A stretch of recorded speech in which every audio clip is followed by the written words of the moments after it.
नमस्कार दोस्तों, स्वागत है आपका बिहाइव में। आज से हम स्टार्ट करेंगे एंशिएंट हिस्ट्री। तो इसमें हम आज का ये जो हमारा वीडियो है ये एक इंट्रोडक्शन टाइप वीडियो है, जिसमें हम सिलेबस देखेंगे और ये देखेंगे कि एंशिएंट हिस्ट्री में हम क्या क्या पढ़ेंगे। तो मेरी पूरी कोशिश रहेगी कि मैं आपको एंशिएंट हिस्ट्री शुरू से लेके और पूरा सिलेबस कवर कराने की कोशिश करूँगा। तो देखते हैं यूपीएससी हिस्ट्री के लिए क्या सिलेबस प्रेस्क्राइब करता है। तो दोस्तों, जो प्रीलिम्स का सिलेबस है उसमें सिर्फ इतना लिखा हुआ है, history of India and Indian national movement.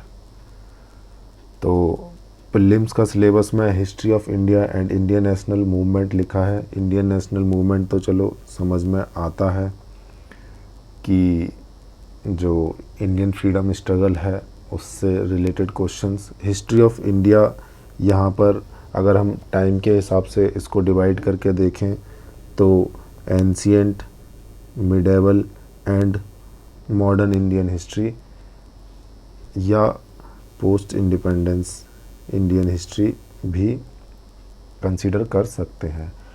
Syllabus अगर हमें डिटेल में जानना है, डिटेल में देखना है, तो हमें मेंस का सिलेबस देखना पड़ेगा। तो मेंस के सिलेबस में हिस्ट्री हमारा जनरल स्टडीज़ 1 का पोर्शन है, जिसमें जनरल स्टडीज़ जीएस 1 पेपर में Indian heritage and culture, history and geography of world and society, ये जीएस 1 का सिलेबस है, जिसमें से हम Indian heritage and culture and history इस वाले सिलेबस को देख रहे हैं। ये सिलेबस है हिस्ट्री से रिलेटेड। इसमें Indian culture will cover the silent aspects of art forms, literature, architecture from ancient to modern times. तो ये आर्ट एंड कल्चर का सिलेबस है, जिसमें art forms, literature and architecture कब से कब तक का, एंशिएंट टाइम से मॉडर्न टाइम तक का। फिर नेक्स्ट मॉडर्न इंडियन हिस्ट्री कहाँ से, from about middle of the 18th century. Middle of 18th century means 1750s से until the present. Until the present means इसमें हम मॉडर्न इंडियन हिस्ट्री अब तक की देखेंगे, जिसमें क्या क्या देखना होगा हमें, significant events, personalities and issues. Then freedom struggle, ये प्रीलिम्स में भी इंडियन नेशनल मूवमेंट है। फ्रीडम स्ट्रगल, इसमें क्या क्या स्टेजेस थी, कौन कौन कंट्रीब्यूटर्स थे, क्या क्या कंट्रीब्यूशंस थे different parts of the country से। फिर पोस्ट ऑफ इंडिपेंडेंस इंडिया देखना है, कैसे कंसोलिडेशन एंड रीऑर्गेनाइजेशन हुआ कंट्री में। उसके बाद मेंस में वर्ल्ड हिस्ट्री भी मेंस में है, मेंस के सिलेबस में, जिसमें हमें कुछ इवेंट्स देखने हैं 18th सेंचुरी से, जिसमें industrial revolution, world wars, national boundaries redrawn, colonisation, decolonisation, political philosophies जैसे कि कम्युनिज्म, कैपिटलिज्म, सोशलिज्म, इनके फॉर्म्स एंड इफ़ेक्ट्स, ये हमें देखना है। तो ये अपना वर्ल्ड हिस्ट्री का सिलेबस हो गया, ये पोस्ट इंडिपेंडेंस इंडिया का हो गया, ये मॉडर्न इंडियन हिस्ट्री का सिलेबस हो गया। अब यहाँ पर हमें डायरेक्टली नहीं दिया है एंशिएंट मिडेवल का सिलेबस, यहाँ पर बोला है कि art forms, literature and architecture of from ancient to modern times. तो इसमें हमें क्या पढ़ना पड़ेगा, हमें एंशिएंट हिस्ट्री भी पढ़नी पड़ेगी, मॉडर्न हिस्ट्री भी पढ़नी पड़ेगी एंड मिडेवल हिस्ट्री भी पढ़नी पड़ेगी। तो हम क्रोनोलॉजी में पढ़ेंगे। पहले हमने हिस्ट्री को ब्रेक कर लिया एंशिएंट, मिडेवल, मॉडर्न। अब एंशिएंट को भी हम एक क्रोनोलॉजिकल ऑर्डर में ही पढ़ेंगे, जिससे हमें पढ़ने में और समझने में काफ़ी आसानी रहेगी। तो वो क्रोनोलॉजी का ऑर्डर किस ऑर्डर में पढ़ेंगे, उसके लिए मैं आपको एक चार्ट के थ्रू बता देता हूँ कि हम इसमें एंशिएंट हिस्ट्री में क्या क्या पढ़ेंगे। ये चार्ट जो है, ये समझ लीजिए कि अभी से अब ये एंशिएंट हिस्ट्री की क्लासेस स्टार्ट हो चुकी हैं, ये उसी का पार्ट समझ लीजिए। तो सबसे पहले एंशिएंट हिस्ट्री में हम पढ़ते हैं स्टोन एज। स्टोन एज इसका टाइम पीरियड जो हम कंसीडर करते हैं 20 lakh years ago, 20 lakh year ago to 2000 BC। Present से 20 लाख साल पहले से लेके 2000 BC तक हम स्टोन एज की बात करेंगे। स्टोन एज को जो है 3 पार्ट्स में बाइफरकेट किया है स्टडीज़ के लिए, जिसमें पैलियोलिथिक, मेजोलिथिक एंड नियोलिथिक, ये 3 पार्ट्स में इसको बाइफरकेट किया है। स्टोन एज के बाद नेक्स्ट जो हम पढ़ेंगे वो पढ़ेंगे चैल्कोलिथिक कल्चर। चैल्कोलिथिक में हम बेसिकली इसको किस चीज़ की वजह से दिया है, लिथिक मीन्स रॉक। तो यहाँ पर जो हम देखेंगे मेजर कॉपर प्लस लिथ, अगर इसको ब्रेकअप करके देखें, और लिथ इज इक्वल टू रॉक। तो चैल्कोलिथिक जो कॉपर और रॉक यूज जिस कल्चर में करते थे वो चैल्कोलिथिक कल्चर होगा। इसमें हम डिफरेंट कल्चर्स हैं, जिसमें हम देखेंगे आहर कल्चर,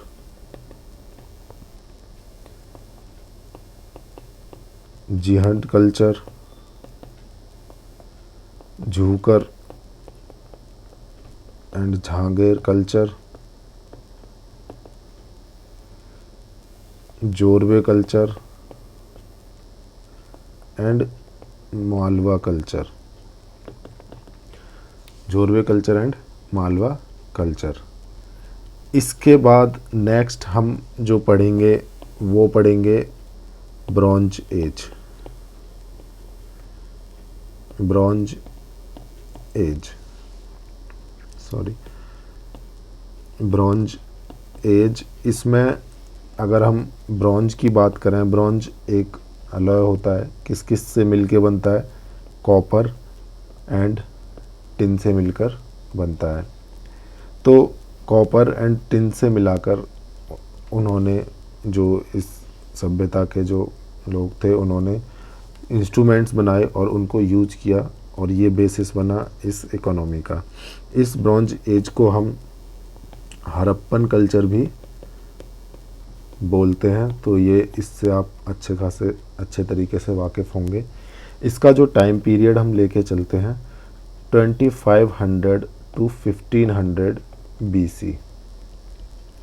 2500 to 1500 BC, इसको हम फर्स्ट अर्बनाइजेशन फेज़ भी बोलते हैं। और ये जो हम डेट्स की बात कर रहे हैं, ये डेट्स दोस्तों डिफरेंट बुक्स में डिफरेंट लिखी हुई है। तो एक अप्रॉक्सीमेट बेसिस पर हम इन डेट्स को कंसीडर करके चल रहे हैं। अब ये जो चैल्कोलिथिक कल्चर है, ये चैल्कोलिथिक कल्चर जो है वो एक ओवरलैपिंग कल्चर है।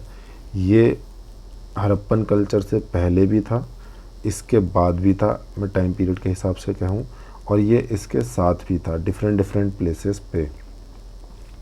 इसके बाद अपन देखेंगे फोर्थ वैदिक एज और विलेज कल्चर। इसको पढ़ेंगे। इसका जो टाइम पीरियड था वो 1500 BC टू 600 BC तक था। इसमें हम दो एजेस पढ़ेंगे सेपरेटली। 1000 BC में आयरन की डिस्कवरी हुई थी, तो उससे पहले अपन देखेंगे अर्ली वैदिक, और इसको अपन ऋग वैदिक एज भी बोलेंगे, और उसके बाद हम देखेंगे लेटर वैदिक। मीन्स अर्ली वैदिक हो गया अपना 1500 टू 1000 BC, एंड लेटर वैदिक हो गया 1000 BC टू 600 BC।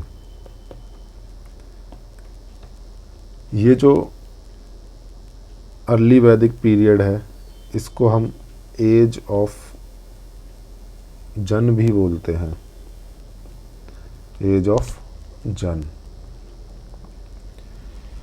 तो और इसको हम एज ऑफ जनपद बोलते हैं, एज ऑफ जनपद।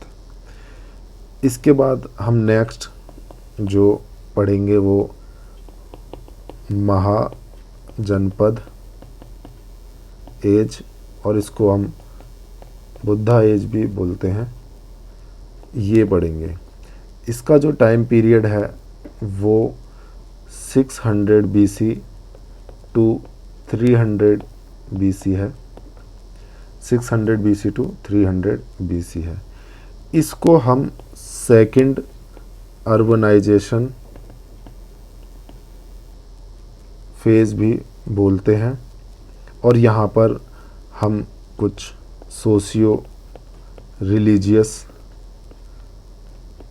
रिफॉर्म मूवमेंट्स की भी बात करते हैं।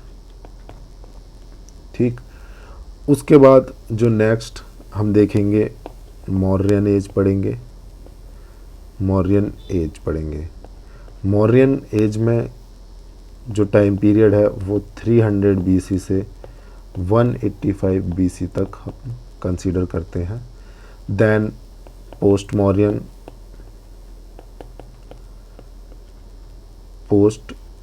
मौर्यन देखेंगे। पोस्ट मौर्यन एज का जो टाइम पीरियड है वो 185 BC टू 319 AD है। आई होप आपको BC और AD में फ़र्क पता होगा। जो BC है before the birth of the Christ, हम अगर ये हमारा 0 से स्टार्ट है, अगर सेंचुरी या ईयर्स काउंटिंग करना, जिसमें हम क्राइस्ट के बर्थ ईयर्स को हम मानते हैं 0 ईयर, उससे पहले जितनी भी ईयर्स हम काउंट करेंगे, उससे पहले जैसे 185 BC मीन्स इस टाइम पीरियड से 185 ईयर्स पहले, 300 BC मीन्स इस टाइम पीरियड से 300 ईयर्स पहले। तो ये BC हो गया। नेक्स्ट हम कह रहे हैं 319 AD मीन्स इस टाइम पीरियड के बाद 319 ईयर्स जो हो जाएंगी वो 319 AD। अभी हम 2023 AD में हैं। ठीक, तो ये पोस्ट मौर्यन एज हो गया जो 319 AD हो गया। अब उसके बाद जो नेक्स्ट पढ़ेंगे हम गुप्ता पीरियड पढ़ेंगे। गुप्ता पीरियड जिसका जो टाइम पीरियड है वो 319 AD टू 550 AD है।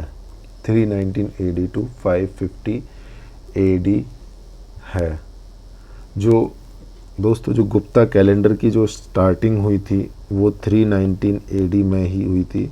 गुप्ता कैलेंडर की जो स्टार्टिंग हुई थी,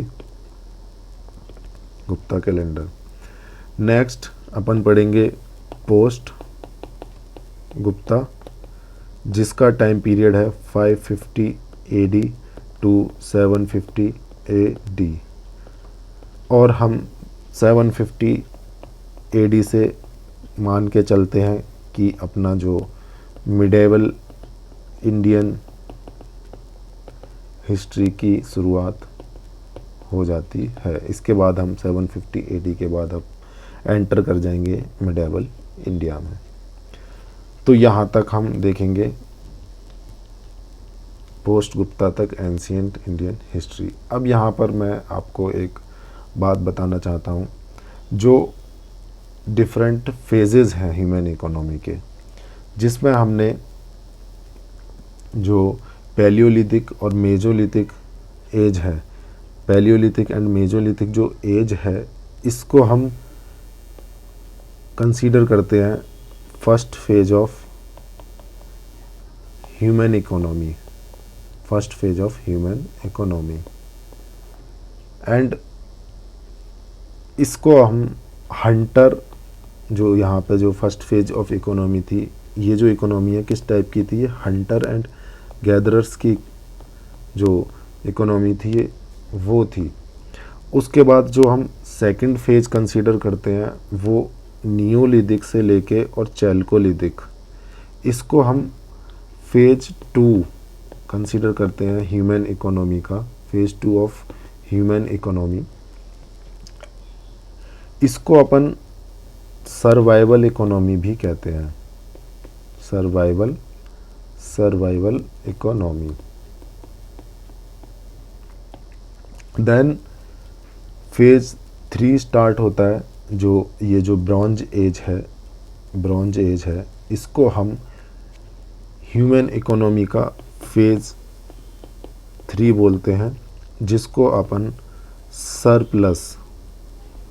सरप्लस इकोनॉमी भी बोलते हैं। और फिर यहाँ से अपनी जो है वो सरप्लस इकोनॉमी चलती है।